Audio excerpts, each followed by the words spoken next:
another bit of a recap, but this solving inequations. Basically, every inequation, 2 steps can be done. Find your critical points, so that's that boundary we talked about. When does it change from positive to negative? Find those critical points. Because equations can sometimes be easier to solve than inequations. So just solve the equation, you'll find that boundary point. Then we can test those regions between the critical points. Now, whether that's by drawing a graph or just simply substituting numbers in, however you choose to do it, but then we can test to see which part of those boundary points we're in. Okay. The most simplest type we see, and I guess the first type we see, are just simple linear inequations, and those ones that we do. We just solve it like an equation, remembering to change the sign if we multiply or divide by a negative number, or as I often say, look, if you change the sign, you change the sign. Quadratic inequations and polynomials in general. Here's a basic one, 6 minus 5x minus x squared greater than 0. First thing I tend to do is make it a positive x squared rather than a negative. That's just me. I just prefer factorising positive x squareds than negative ones, but I've changed the sign, so I changed the sign. But now this is where we go to our critical points idea. What would solve that equation? Well, 1 and negative 6 would. The boundaries are not included because it's a less than, and now it's a matter of just testing in between. Or I could draw the parabola and see when is it. In this case it would be below the axis, and turns out, well, it's in between. So we get minus 6 is less than x is less than 1. Then we saw absolute value inequations. Keep in mind the definition of an absolute value. Absolute value of A is A if A is greater than or equal to 0, but it's negative A if A is less than 0. And that's the key behind finding these. So if I've got the absolute value of 3x plus 2 is greater than or equal to 1, what we're really saying is either 3x plus 2 is greater than or equal to 1, or the negative of 3x plus 2 is greater than or equal to 1. They're now both linear inequations. First one comes up with x is greater than or equal to negative 1/3. The other one, x is less than or equal to negative 1. There's our 2 critical points, and we solve it. And I just noticed something there.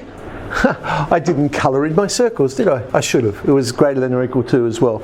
But the solution is correct. X is less than or equal to negative 1, or x is greater than or equal to negative 1/3. But again, we found the critical points, test the regions, and we've got it. And of course we have our pronumerals in the denominator type, and we've seen lots of ways. We saw one in the last bit of theory. 2 on x plus 3 is less than 5. This one I'll do via critical points. The bottom of the fraction can't equal 0, so I know x can't equal negative 3. I'll now go and solve it like an equation. I get x is negative 13 on 5. There's my 2 critical points, and again now it's a matter of testing to see where we are, and in this case I'm less than negative 3, greater than minus 13 on 5. The thing with those last 2, they can be turned into quadratic inequations. So let's go back to this one. The absolute value of 3x plus 2 is greater than or equal to 1. It is possible to just square both sides, because again it comes back to what we're doing. We're applying a function. If I'm squaring both sides, I'm applying the function y equals x squared, or which of course is our parabola. But I'm going to be substituting into that the absolute value of 3x plus 2, which we know is a positive number. And if I look at my quadratic, for positive numbers it's continually increasing. Therefore, the inequation sign is preserved when I square both sides. So I could square both sides and solve it that way, and it becomes a quadratic inequation to solve. And, well, we end up with the same answer that we saw before, of course. Pronumerals in the denominator. For this one, and I know you love this method because all the tutors love this method, even though it's not the most efficient method. Multiply both sides by the denominator squared. Why do that? Because we know that has to be a positive number, and so we don't have any problems with the actual inequality sign. We're multiplying by a positive, so the sign stays the same. Now in this case we get that, which becomes another quadratic inequation. And we get the same answers again. Let's look at this HSC one. It was a basic one, but this one I'm going to solve using that idea we saw in the last bit of theory. Let's move everything to one side and make it greater than or equal to 0, turn it into one fraction. That now allows me to say, well, hang on, the key things I'm looking for, when's the top of the fraction equal to 0, when's the bottom of the fraction equal to 0. If you really wanted to, you could go crazy with this and say, oh look, here's a case, what about when both the numerator and the denominator are positive? Well, if that's true, then I'm going to solve this is greater than or equal to 0, and I'm also going to solve 2 minus x is greater than 0, and I come up with these two possibilities. But what happens if both the numerator and the denominator are negative numbers? I know it has to be either case, because remember the whole thing's greater than or equal to 0. So either they've both got to be positive or they've both got to be negative.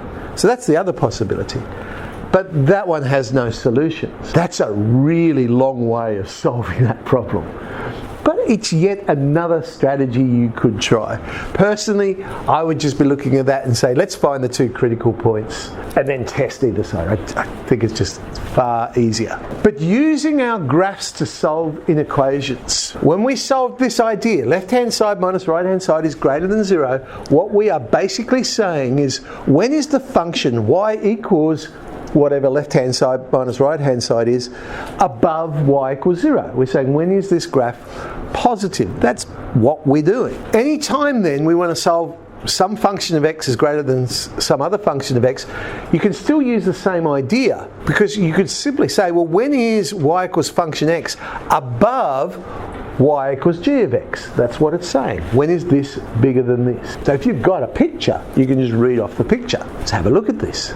So when is the absolute value of 5x minus 3 greater than x plus 2? If I was to draw both of them, if I was to solve it, because I've got to find these points of intersection, so solve that, we get x equals 5 on 4 and x equals 1/6. So that will be the two x values. But the question now becomes, all right, I know these two critical points. When is the absolute value curve above the straight line? And we look at our graph. Oh, well, it's on the left-hand side of that critical point, but it's on the right-hand side of the other critical point. There's our solution. Now, that works great if you're using a graphing package, because unless those numbers fall out really nicely, so if it's an integer or something like that, reading it off a graph can be difficult. I mean, look at the graph I've got here, and the numbers were actually 1/6 and 5 on 4, so I still had to work out what those numbers were. I couldn't really just read those off the graph. If it was a nice integer, certainly on grid paper like this, yeah, bang, I can read it straight away and there's the number. I don't have to solve it simultaneously. This happened in last year's HSC, the Extension 1 paper. They gave us this graph.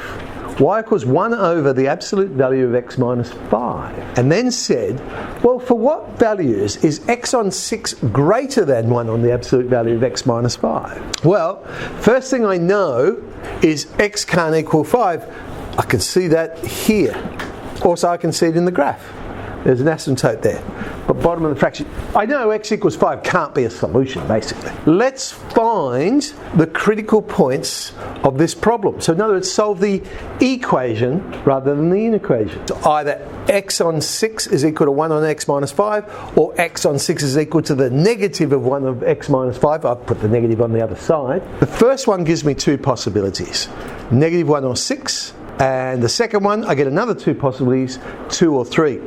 So I have ended up with 5 critical points to investigate. If I use the graph that they provided me, all I've now got to do is draw the line y equals x on 6.